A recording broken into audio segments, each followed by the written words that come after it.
All right, we're about to mount the TV, and if you guys notice, there is actually some screws you got to remove. That's where you actually fit in your back end. So we're gonna do that right now and set it up. This is the back of the TV.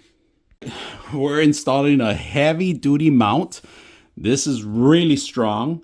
It goes all the way to the back. If you guys can see that, this is the front of it. It's made for over 300 pounds.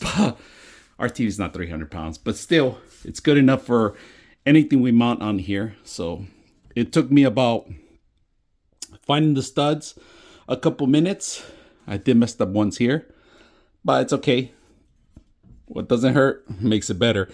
I drilled the hole straight down for my cable management, so you can't see it coming up, but still we have one here. We're still gonna hook it up on the top, but we're gonna set it up the TV, which it's right here. That's what we're gonna do.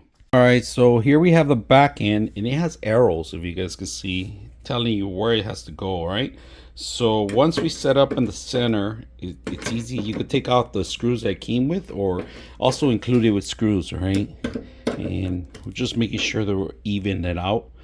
We hit the corner one here, and here we have access. We could lift it up, but then you're gonna have to remove this bar here to increase the actual elevation, but we're good here as it is. So we're gonna mount it on the actual wall and see how it looks. All right, I want to show you the TV. So this is probably like a 25 to 30 pound TV, but look at this. We could actually have more to extend even further up. So if you want to get closer to you, we're gonna do cable management right now.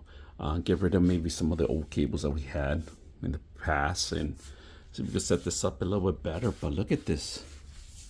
I'm standing probably like maybe 3 feet away, and used to have another 2 foot to extend. So this is perfect for heavyweight TVs. Very strong. Overkill on this, but it's better to be overkill if you have children and you're walking around the area. And earthquake proof too, especially if you're living in California, you need some like this.